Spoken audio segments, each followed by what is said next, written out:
Nagpunta ng Sagada para sa kape. Napadaan at tumangha sa ganda ng rice terraces na mapapawaw ka na lang sa Sea of Cloud.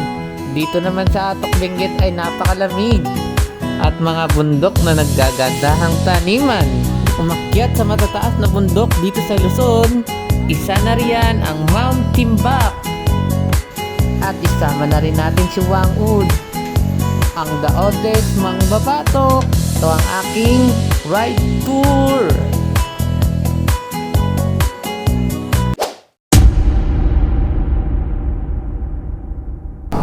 Yo, what's up mga paps? This is Kyle Motor. For today, meron na naman akong isang long rides. Sabado ng madaling araw, mga 1 AM nga ako manis dito sa Balagtas, Bulacan. Kaya samahan nyo ako, itutour ko kayo sa aking pupuntahan. Bali, nandito na pala ako sa Nueva Ecija. Unang bukas ko ng aking GoPro. Pupunta nga pala ako Wangud. Ako kasi yung nawawala nilang apo. Oo, lola ko yun. Pero bago ako makapunta Wangud, uunahin ko muna ang Banawe, Sagada, Mount Timbak, Alias Point. Yan nga pala ang mga itinerary ko. Siya nga pala, etong lugar na tong napakadilim ay Nueva Vizcaya na.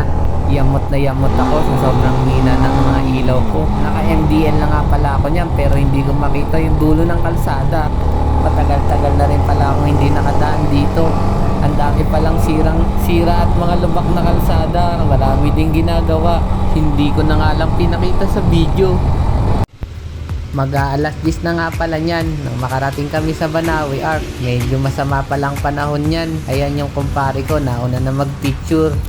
Malaki-laki na rin ang pinagbago dito. Dati, konti lang yung bahay dito sa gilid-gilid. Ngayon, napakarami na. Hindi rin pala kami nagtagal dito. Konting video at mga iilang picture lang. At eto nga pala ako. Ano tayo sa anong rice terraces to? Pagkatapos ng Banawe Arc, Banawe Rice Terraces naman ang susunod. Anong rice terraces yan?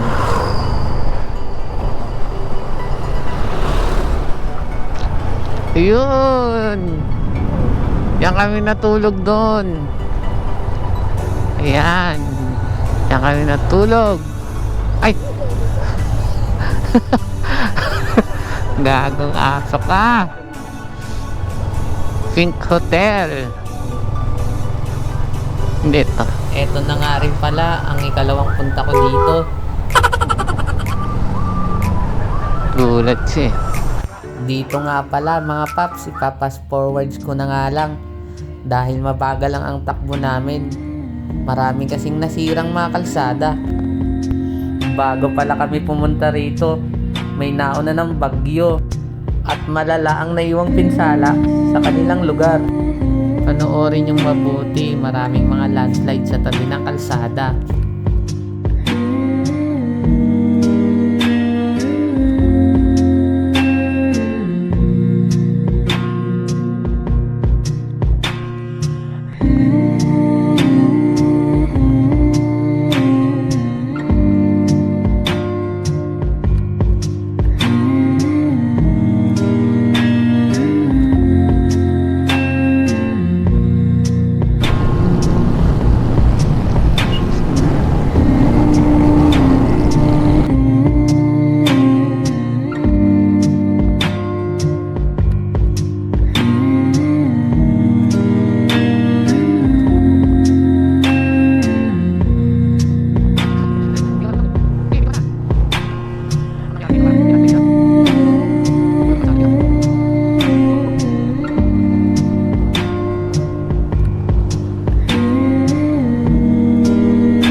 Viewpoint po.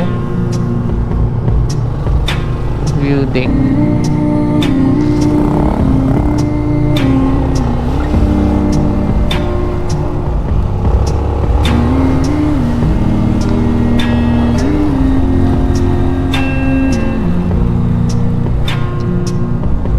Ha?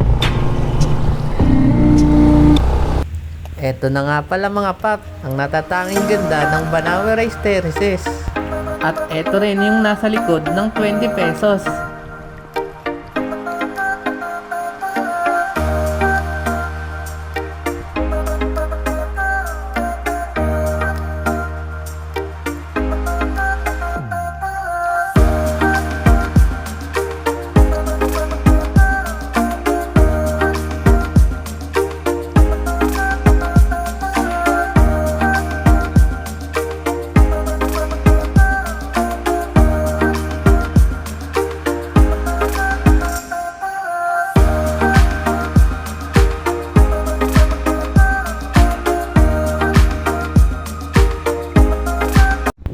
Nasa Bontoc na nga pala ako niyan. Mula sa Banawe, 1 oras naming biniyahe. Eto nga pala ang kanilang ilog at ang tulay. Bali nakaidlip na ako dun sa nabook naming homestay. Hapon na nga pala ito, mga around 4 or 5. Naghanap lang kami ng makakainan. At dito na rin kami magpapalipas ng gabi dito sa Bontoc Province. Good morning, good morning. Araw na nga pala ito ng linggo. Bayan ng Bontoc. At ito na nga pala yung araw na pagpunta namin Kalawangud. Kakaalis pa lang namin sa homestay doon sa tinulugan namin. Dito nga pala sa probinsya ng Mountain Province, kahit walang aircon, sobrang lamig.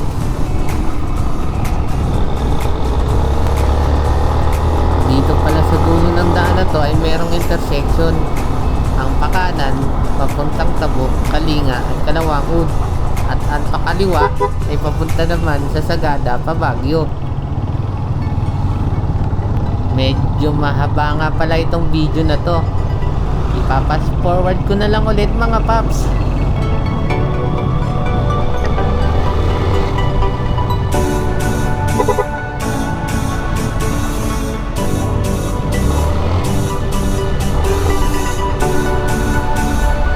Punta tayo kay Wakud. Ayan yung pagod. Galing. Yun o. Mini rice terraces. At mula nga rito sa Bontoc, mga 1 oras naman ang biyahe papunta Kalawangud. Eto nga pala yung palatandaan na malapit na tayo Kalawangud. Makikita nyo parang may zipline. Hindi ko alam kung anong tawag nila dito. Pwede kang sumakay dyan o yung mga bagaheng mabibigat. Yung nasa taas na yan, yan yung Kalawangud. At yung dito naman sa pinagbibidyohan ko ay yung kanilang parking area. Bago nga pala tayo makapunta ron, kailangan natin dito magparehistro dito sa site na kinatatayuan ko. Pagkatapos nga pala namin mag-registered at makapagbayad, mandatory din nga pala ang tour guide. First time ko nga pala makarating dito, kaya bilisan na natin. Kung makikita nyo, may hanging bridge dun sa baba. Diyan nga pala tayo tatalon. Ay syempre, diyan tayo dadaan. Grabe, dito ang lapit lang ng pag. Kitang-kita pa namin. Tapos yung palayan nasa gilid ng bundok. Bundok na nga pala yung taniman nila.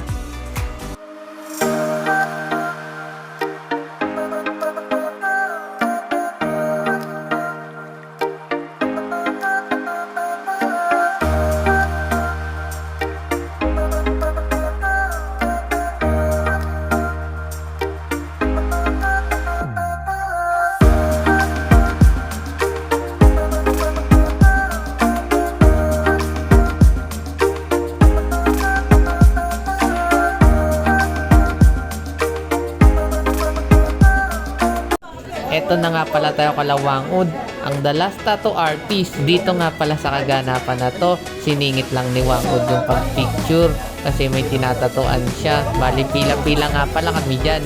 Medyo pabilisan lang ang pag-picture kasi maraming nakaabang or nag-aantay kay Wangud. Sinabi nga pala ng tour guide namin na kapag weekends maraming araw palang tao sa kanilang lugar. Simula pa lang ng Friday, Sabado at Linggo ay marami nang nakapila. Kaya ano pang hinihintay nyo? Pumunta na kayo dito. Ito nga pala ang tanawin doon sa may parking. Good morning guys! Araw ng Lunes, pumunta tayo ngayon ng Sagada. Ang oras natin ay magsi-7. And dito tayo ngayon sa province ng Bontoc. Araw ng Lunes, araw na rin ang pag-uwi namin, pero bagong lahat, dadaan muna kami ng Sagada at Mount Timbak pauwi ng Bulacan. Akyat tayo ng Sagada. Yay!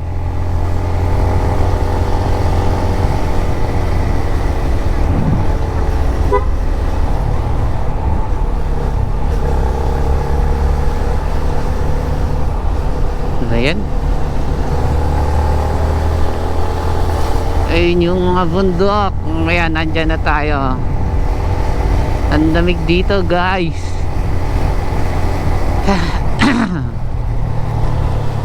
Isang oras naman ang ride papuntang Sagada mula dito sa Bontoc.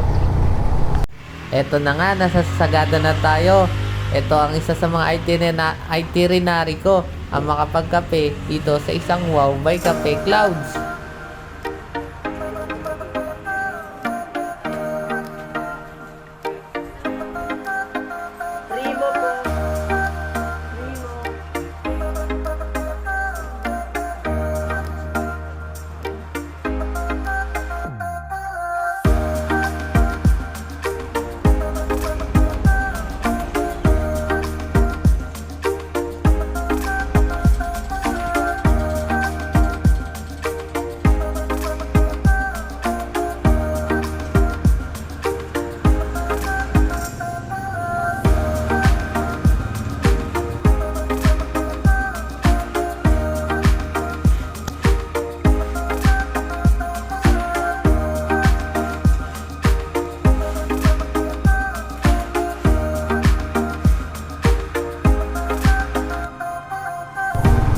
Sagada waving dyan na picture tayo.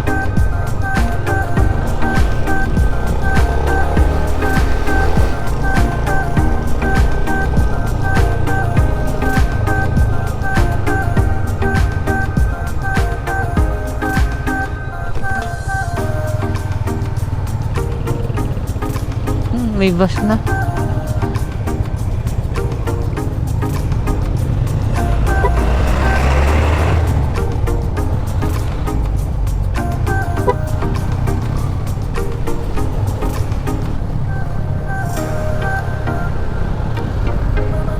Dito nga pala ang pinaka-registration area nila.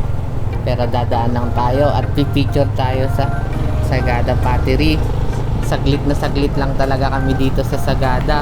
Kasi napakalayo pa naman ang uwian namin. Tanging picture at video lang ang magagawa talaga namin. Second time ko na nga rin palang nakapunta rito. Marami na nga rin palang nagbago dito. Pero hindi magbabago ang ganda at lamig ng Sagada. Kaya ano pang hinihintay nyo guys? Isama nyo na to sa bucket list nyo. After 2 hours na rides mahigit, nakarating na rin kami dito sa Mount Timbak. Dito nga pala ito sa Atok, Benguet. Yung sayote. Ay, sayote. Nabanus. This way to Umanikay. Uy. Saan nakatingin? Bitin tuloy.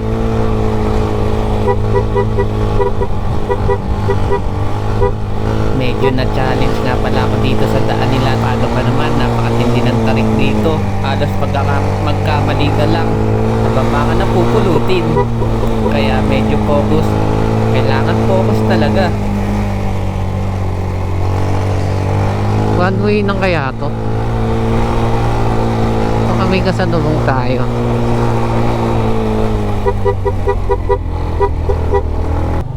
O yun, yung napapanood ko sa mga vlog. Eto na guys. Etong makikita nyong daan na to, two-way nga pala ito. Kaya medyo delikado kapag may kasalubong. Ayan na. Ay, umaangat yung likod. Ay, yung harap. Umaangat.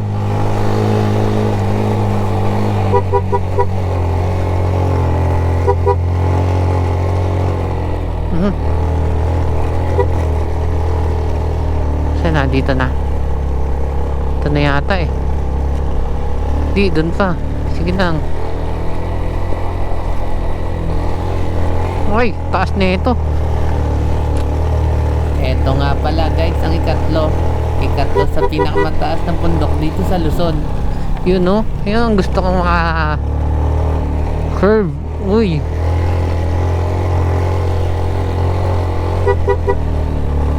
Uy. Maangat yung unahan ko ah. Uy. Taas na itong lupa. Saan na tayo? Uy. Una lang.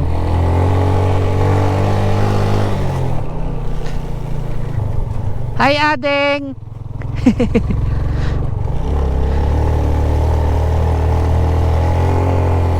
Ano kaya sina? Oh, mabihira pa na may kasalubong dito. Ah, ito na. Di pa. Ang galing ah. Ha? Hafit pa. Anong kung may taniman yun eh, yun oh. Yun. Ay, ay, ay, ay. Yun oh. Yun. Tayo galing. Hala, sana sina. Ano kaya nangyari sa kanina? Siya nga pala, walk-in na nga pala nung pumunta kami dito. Ito nga, may entrance kaya dito. May nakakahanat. Dito na. Wala nga pala akong idea kung hanggang saan kami magmumotor. Basta ang alam ko, kasama ko si Magta. Si Magta nung. Pwede po magtanong, dito na po ba yung Mount Timbak? Yun doon po, iba na po ba yun? Ah, yun Timbak din. Opo. Doon pa.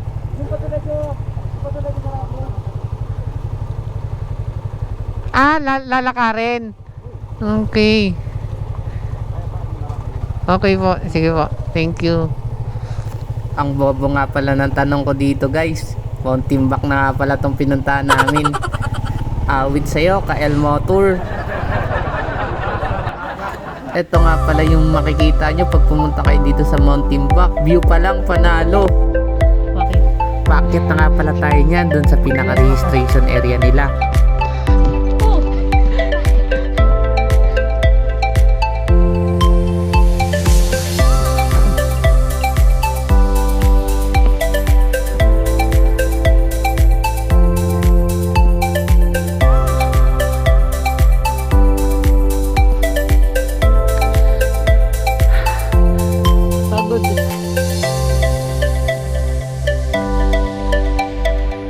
Ito yung akyatin na nakakaingal pero hindi ka pagpapawisan. Ito na nga pala ang bahay or area na pagre-rehistrohan sa summit ng Mount Timbak. Akyat na tayo ng Mount Summit sa Mount Timbak. Sa totoo lang, lahat naman ng akyatin ay nakakapagod at nakakaingal.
Makita puro ano pag yan lupain.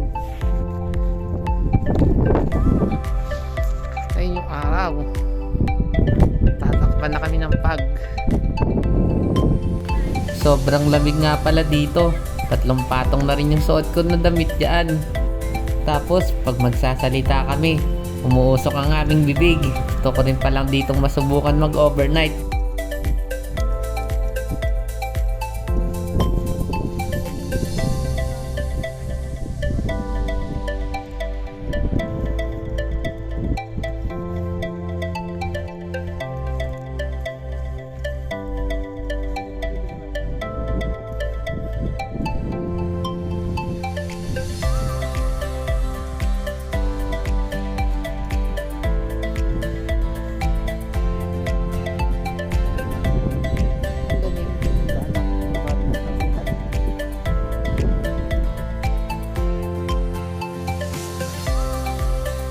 Yang nakikita yung maulap na yan nga pala yung Mount Timbak na inakyat namin.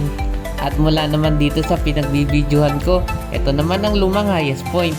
Salamat sa panonood!